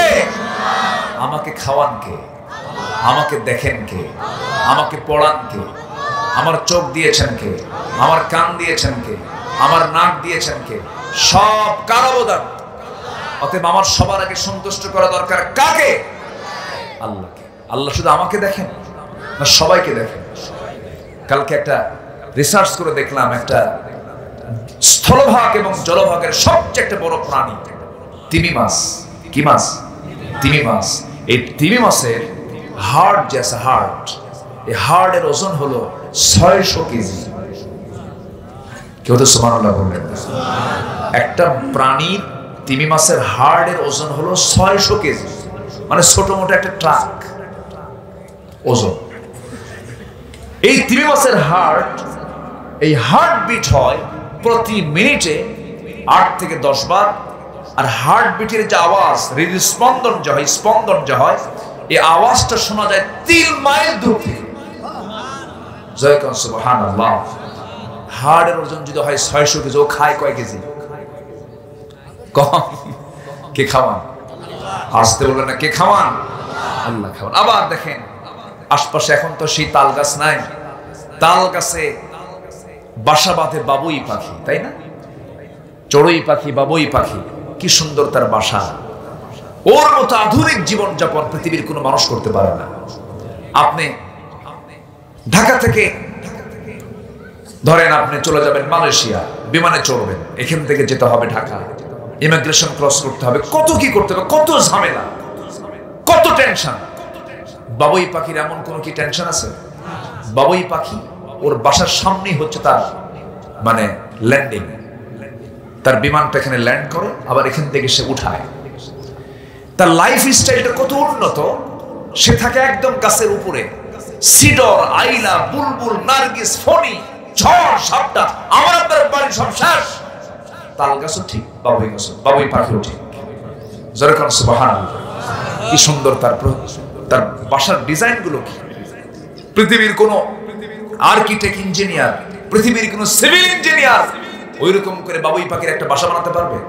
পারবে না। অথচ বাবুই পাখির মাথার ওজন কয় কেজি? কোন কেজি আছে?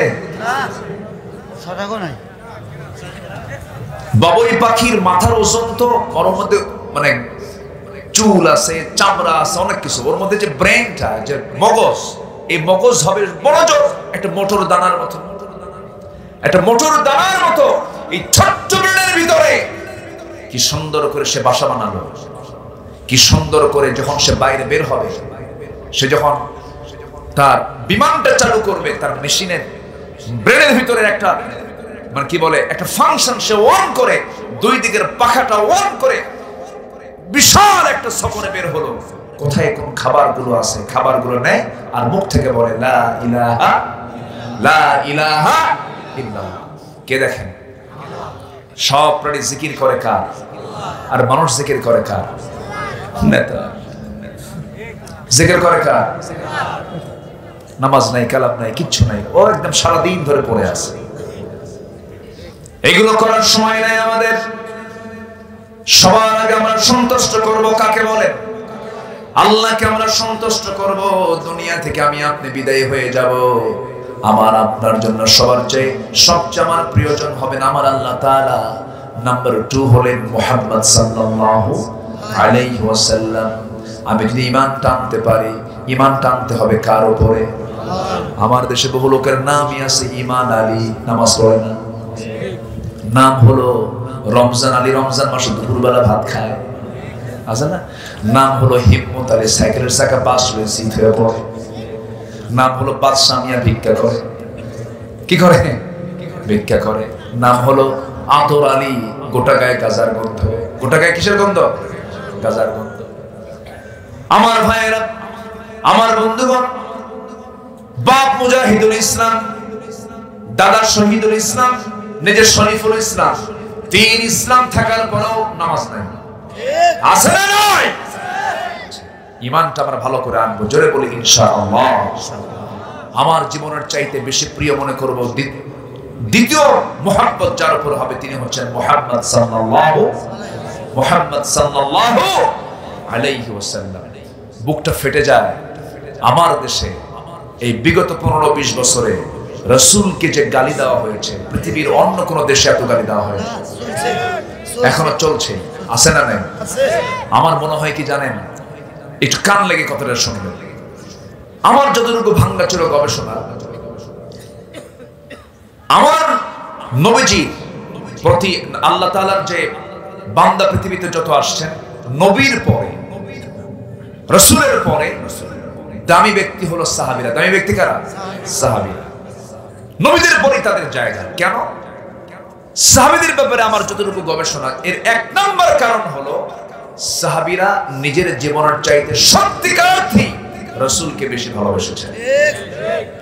আমাদের যদি এমন ভালোবাসা যদি থাকতো, এরকম কুলাঙ্গাররা এমন সাহস পেত না। আসতে বলবেন না, জোরে বলুন ঠিক কিনা? এমন সাহস কি পেত? আসুন না রাসূলকে একটু স্বপ্নে দেখার চেষ্টা করি। আসুন না আল্লাহর সঙ্গে আমরা একটু সম্পর্ক বাড়ানোর চেষ্টা করি। জোরে বলি ইনশাআল্লাহ। রাসূলকে স্বপ্নে দেখতে চান না সবাই? সবাইকে দেখতে চান না? কত স্বপ্নে তো জীবনে দেখলাম। রাসূলকে নিয়ে আমরা একটু ধ্যান করব, রাসূলকে আমরা লিডার বানাবো। আমাদের রবকে, আরো জোরে আমাদের রবকে। আমাদের নেতা হচ্ছেন মুহাম্মদ সাল্লাল্লাহু। আমাদের দল হলো ইসলাম। আমাদের দল কি? আর আমাদের সংবিধানটা কি বলে? কোরআন।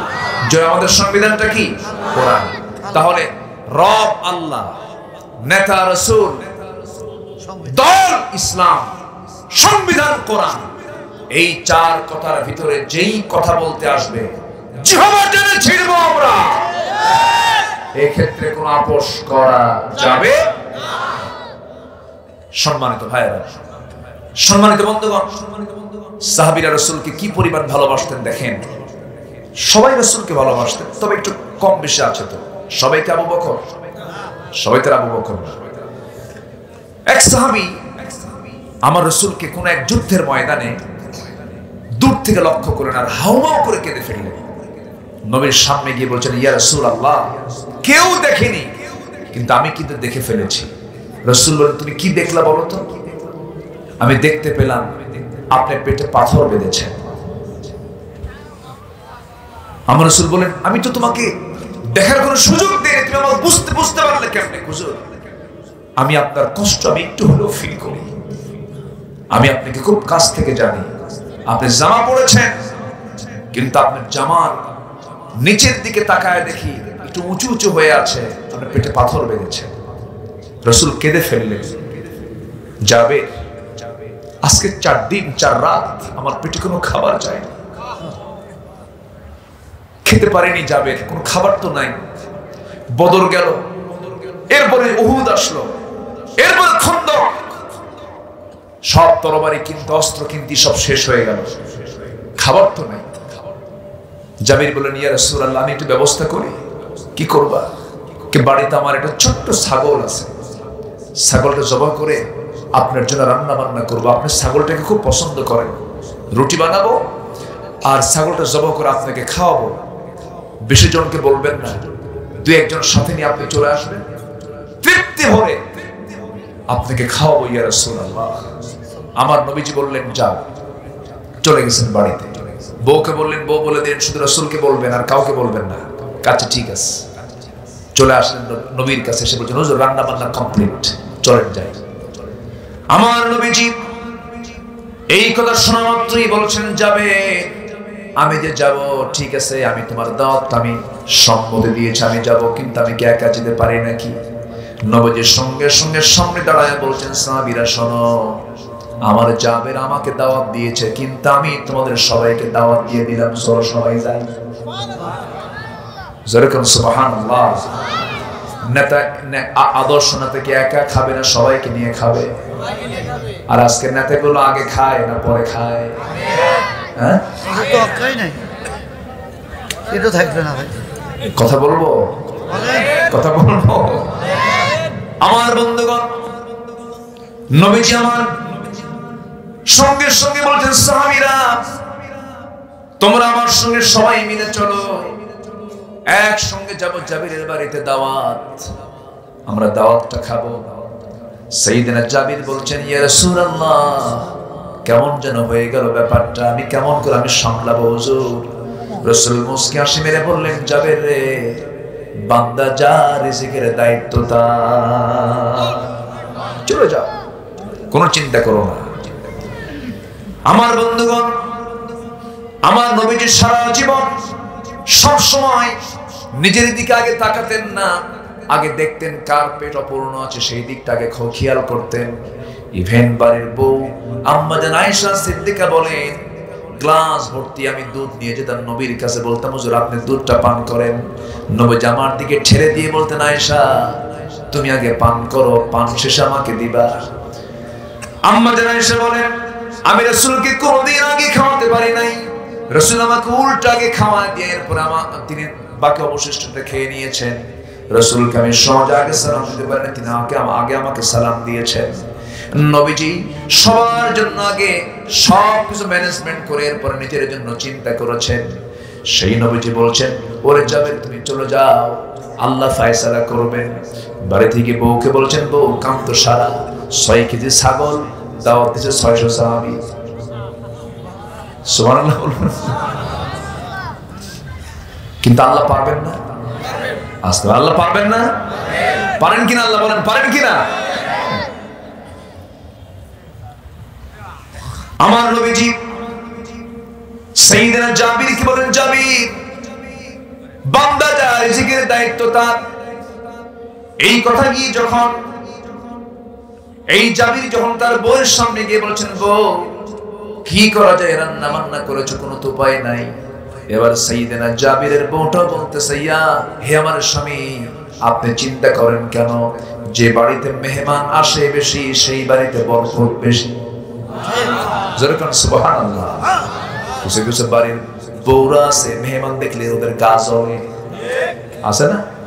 আছে না? বলেন মেহমান আছে যে ঘরে বরকত আছে সেই ঘরে।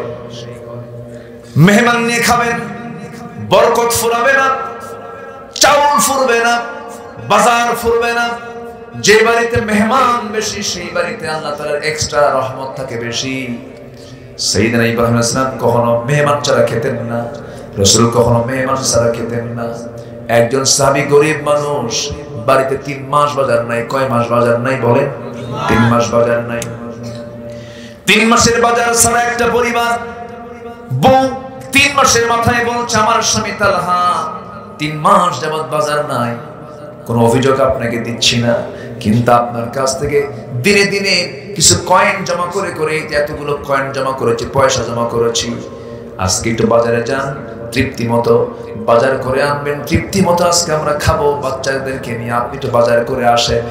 বাজারের উদ্দেশ্যে বের হয়েছেন, আজান দিয়ে ফেলছে। এখন বলেন বাজার আগে না নামাজ আগে? নামাজে ঢুকে পড়েছেন, নবীজির ওয়াজ শুরু হয়ে গেছে। আসর হলো, মাগরিব হলো, বাজার করা হলো না। ঈশার নামাজ শেষান্তে নবীজি বের হয়ে আসবেন, রাসূল বলছেন তালহা এইদিকে আসো।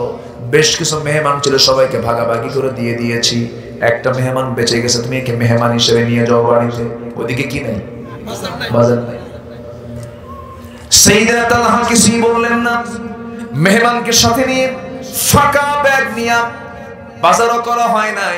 এসার পর দরজার কাছে গিয়ে বউকে ডাক দিয়ে বলছে, বউ দরজা খোলো। দরজা খোলা মাত্র সালামটা দিলেন, সালাম দিয়ে বলছেন, বউ আমার এই যে ব্যাগ, বাজার করার সময় হয় নাই, সাথে মেহমানকে নিয়ে এসেছে, এখন কি করা যায়, বড় তো বিপদে পড়ে গেলাম। বউ বলতেছে, আমার স্বামী চিন্তা করেন কেন, বান্দা যার রিজিকের দায়িত্ব তার। মেহমান যখন এসেছে সে রিজিকটা সাথে নিয়ে আসছে, কোনো চিন্তা করবেন না। জোরে কোন সুবহানাল্লাহ। এমন বউ তো বাংলার ঘরে ঘরে। আমার আপনার বউ হলে কি হতো? 3 মাস বাজার নেই, আমার মেহমান নিয়ে গেছে, কি হতো বলেন? ঝাঁটা না, আছে ভালো কিছু আছে। ওই সাহাবী কি করলেন?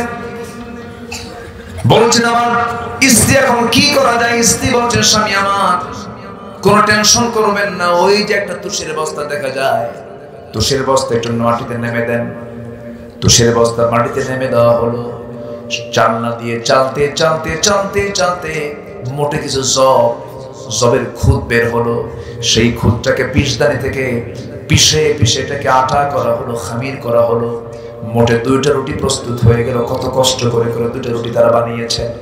বানিয়ে দিয়ে স্বামীকে বলছে, স্বামী আমার এই 2টা রুটি নিয়ে মেহমানের সামনে দিয়ে বসবা না, চট করে চলে আসবা। তুমি যখন চলে আসবি আমার ঘরে ঢোকার সঙ্গে সঙ্গে লাইটটা বন্ধ করে দেব, বুঝাই দেব আমরা খাবার খেয়ে নিয়েছি। তুমি যদি ওখানে বসে থাকো তোমার জন্য একটা রুটি বরাদ্দ হয়ে যাবে, তোমাকেও খেতে হবে, মেহমানের পেটটা ভরবে না। গোটা রাত না খেয়ে মেহমানকে কষ্ট করে মোটে 2টা রুটি দিয়েছেন, যতটুকু পারছেন তাদের সাধ্যে কুলাইছে। ফজর নামাজ পড়তে গেছেন তালহা মেহমানকে সাথে নিয়ে, নামাজ শেষ, সবাই চলে যাচ্ছে, পিছন থেকে রাসূল বলছেন, তালহা রে এইদিকে আসো। তালহা বলছেন, ইয়া রাসূলুল্লাহ মনে হয় ফেরেশতা আপনাকে খবর দিয়েছে আমি মেহমানকে সম্মান করতে পারিনি। হুজুর আপনি আমাকে মাফ করে দিয়েন, আপনার দেওয়া মেহমানকে আমি যথোপযুক্ত কোনো সম্মান করতে পারিনি, আপনি আমাকে মাফ করে দিন।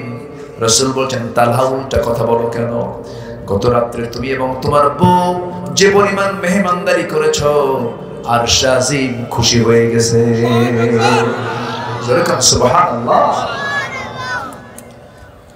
আমার বন্ধুগণ, আমার ভাইয়েরা, বলছিলাম জাবেরের কথা, অনেক লম্বা লম্বা কথা ছিল, সময় তো ধীরে ধীরে শেষের দিকে আস্তে আস্তে চলে যাচ্ছে। একটু মনোযোগ দিয়ে কথাগুলো শুনবেন। ইসলাম মানলে পরে সব জায়গায় শান্তি আছে না নাই বলেন? আসতে বলবেন না, আছে না নাই? এই প্রেক্ষাপট যখন চলে আসলো, দেখেন সাহাবীরা রাসূলকে কি পরিমাণ ভালোবেসেছেন, কি পরিমাণ উদারতা দেখিয়েছেন। আমার নবীজি বলছেন, যাবে চিন্তা করো না, তোমার মেহমানদারি আল্লাহ পাক করায় দিবেন। জোরে কান সুবহানাল্লাহ। আমার নবীজি একদিন জাবিরকে সাথে করে নিয়ে বাইরে থেকে মদিনার দিকে আসতেছিলেন। নবীজি একটা উটে চড়েছেন, জাবির একটা উটে চড়েছেন, অন্য সাহাবীরা উটের পিঠে চড়েছেন। সবার উটগুলো জোরে জোরে যাচ্ছে, জাবিরের উটটা বুড়া হওয়ার কারণে আস্তে আস্তে যায়। তিনি বলছেন, ইয়া রাসূলুল্লাহ আমি আপনাকে খুব ভালোবাসি, আমার বুড়া উটের জন্য একটু দোয়া করেন তো, আমার উটটা যেন একটু জোরে সরে যায়। আমার নবীজি মুস্কি হাসি মেরে লাঠি দিয়ে একটা গুতা মারলেন উটের গায়ে, এমন দৌড় মারল সবাইকে হারায় দিয়া সবার আগে জাবির মদিনায় চলে গেছে। আমার নবীজি বললেন, যাবে তোমার উট তো এখন তাজা হয়ে গেছে, উটটা বেচবা নাকি আমার কাছে? হুজুর আপনি যদি নিতে চান আমি বিক্রি করবো। আমার রাসূল বললেন, ঠিক আছে দাও। টাকা দিলেন, উটের লাগাম কাঁধের মধ্যে নিলেন। এরপরে বলছেন, যাবে তুমি আমাকে এত ভালোবাসো, আমি কি উট তোমার কাছ থেকে নিতে পারি নাকি? টাকাও দিলাম, উট আমি তোমাকে দিয়ে দিলাম। বাবার ঋণ, জাবিরের বাবার ঋণ। জাবিরের বাবা দুনিয়া থেকে বিদায় নিয়েছেন। নবীর কাছে এসে বলছেন, হুজুর আমার বাড়িতে সমস্ত ঋণদাতারা এসে বসে গেছে, এখন কি করা যায়, আপনি একটা ব্যবস্থা করে দেন। আমার নবীজি বললেন, ওরে জাবির কিছুই কি তোমার নাই? না হুজুর কিচ্ছু না, একটা ছোট্ট খেজুর বাগান আছে। রাসূল বললেন, আমাকে খেজুর বাগানের কাছে নিয়ে চলো। খেজুর বাগানের কাছে নিয়ে যাওয়া হলো। নবীজি শুধু বিসমিল্লাহ বলে খেজুর বাগানের একদিক দিয়ে ঢুকলেন, আরেক দিক দিয়ে বের হয়ে গেলেন। এত পরিমাণ খেজুর ধরে গেছে, ঋণ শোধ হয়ে খেজুর বাগান আরো খেজুর রয়ে গেছে। জোরে কোন সুবহানাল্লাহ। সেই বরকতময় রাসূল দাওয়াত খেতে গেছেন জাবিরের বাড়িতে, যে জাবির রাসূলকে জীবনের চাইতে বেশি ভালোবাসে। দরজার কাছে গিয়ে বলছেন, যাবে চিন্তা করো না, তোমার বউকে আমার সালাম জানায় দিবা, তোমার বউকে আমার সালাম জানায় বলবা যে হাড়িতে ছাগল রান্না হয়েছে সেই হাড়ির ঢাকনা যেন না খোলে, যে হাড়িতে রুটি বানায় রেখে দিয়েছে সেই রুটির ঢাকনা যেন না টান দেয়, ঢাকনা যেন ঢেকে রাখে। আজকে বন্টন করার দায়িত্ব আমি কাউকে দেব না। আমার এই খন্দকের পরিগে খনন করা সাহাবীরা না খাওয়া, আমি নিজের রাসূল আগে না খায়া সবাইকে তৃপ্তি মতো আমার হাতে বন্টন করে দেব। জোরে করে সুবহানাল্লাহ। আমি নিজে বন্টন করে, রাসূল ছিলেন বাবুরচির ভূমিকায়। আল্লাহু আকবার বলে। রাসূল কিসের ভূমিকায়? বাবুরচির ভূমিকায়। রাসূল নিজে খাওয়ায় দিতেন। একদিন রান্না বান্না করা হবে, কে খাওয়াবে, কে রান্না বান্না করবে, দায়িত্ব নিল একজন। কে বাজার করবে, দায়িত্ব নিল একজন। কে তরকারি কুটবে, দায়িত্ব নিলে কিছু সাহাবী। সব দায়িত্ব বন্টন করা শেষ। রাসূল বলেন, আমারে কি দায়িত্ব দিলা? কও হুজুর আপনাকে দায়িত্ব দেওয়া যায়। রাসূল বলেন, না আমাকে দায়িত্ব দিতেই হবে। কিনা হুজুর আপনাকে দায়িত্ব দেব না আমরা। না, আমি একটা দায়িত্ব স্বেচ্ছায় নিচ্ছি। কি? জ্বালানির দায়িত্ব আমি নিলাম, কাঠ সংগ্রহ আমি রাসূল করব। সবচেয়ে কঠিন দায়িত্ব রাসূল নিয়েছেন। জোরে বলি সুবহানাল্লাহ। এটাই হচ্ছে লিডার, এটাই হচ্ছে নেতা মুহাম্মদ সাল্লাল্লাহু আলাইহি ওয়াসাল্লাম। কথা শুনবেন? জিকির করি লা ইলাহা, আরো জোরে লা ইলাহা, আরো জোরে লা ইলাহা,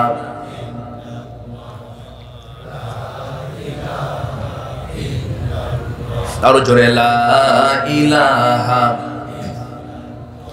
সুবহানাল্লাহ আলহামদুলিল্লাহ লা ইলাহা, আরো জোরে লা ইলাহা, লা ইলাহা ইল্লাল্লাহ মুহাম্মাদুর রাসূলুল্লাহ সাল্লাল্লাহু। এই যে কাজগুলো সাহাবীরা করছেন, এটা বদ আমল না নেক আমল? বল, বদ আমল না নেক আমল? নেক আমল। আমাদের জীবনে বদ আমল হতে পারে, কিন্তু সেটা পরিমাণে বেশি হওয়া যাবে না। নেক আমলের পরিমাণটা বেশি হতে হবে। খারাপ কোনো পাপ কাজে যাওয়া যাবে না। হঠাৎ করে পাপ কাজে চলে গেছি, সঙ্গে সঙ্গে মাফ চেয়ে নেব কার কাছে? গুনাহ হতেই পারে, গুনাহ হবে না? আজ থেকে গুনাহ হবে না? আমাদের কার জীবনে গুনাহ নাই বলেন? কেউ আছেন বলতে পারবেন যে আমার জীবনে গুনাহ নাই? গুনাহ ছাড়া কেউ আছেন? সবার গুনাহ হতে পারে। এমন কি এক মহিলা সাহাবীর কথা মনে হলো আমার এই মুহূর্তে। এক মহিলা সাহাবী, নসরুল্লাহর সাহাবী, জিনার মতো একটা বড় গুনাহ করে ফেলেছেন। জিনার সঙ্গে সঙ্গে তিনি অনুতপ্ত হলেন, চোখের পানি ফেলে ফেলে কাঁদতে লাগলেন, আল্লাহর কাছে রোনাজারি করতে লাগলেন। এক পর্যায়ে ওই মহিলা সাহাবী চলেই গেলেন নবীর দরবারে, গিয়ে বলেন, ইয়া রাসূলুল্লাহ আমি জিনার মতো গুনাহ করে ফেলেছি। রাসূল বলেন, না তুমি করো নাই, হুজুর সাক্ষী নাই, কিন্তু আমি নিজেই সাক্ষী।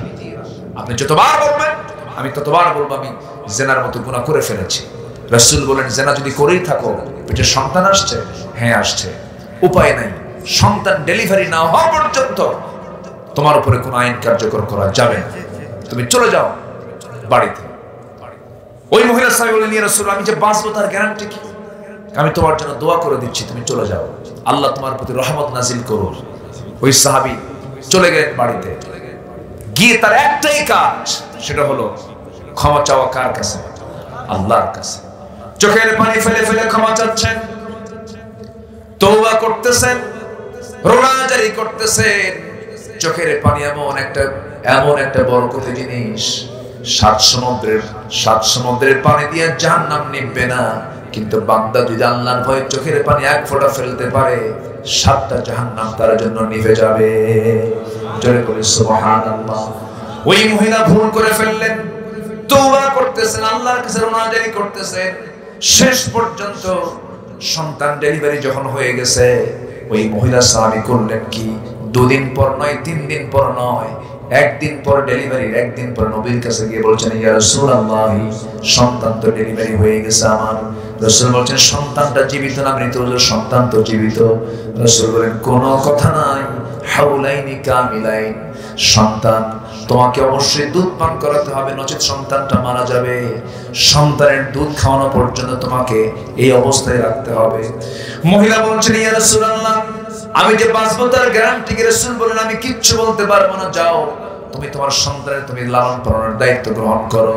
মহিলা চলে গেলেন, সন্তানকে দুধ খাওয়াচ্ছেন, অন্য খাবারের প্র্যাকটিস করে তুলে 6 মাসের মাথায় টোটালি দুধ বন্ধ করে দিলেন।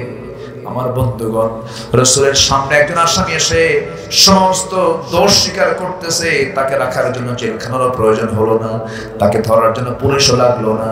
ওই বান্দাগুলো একমাত্র ভয় করেছেন কাকে?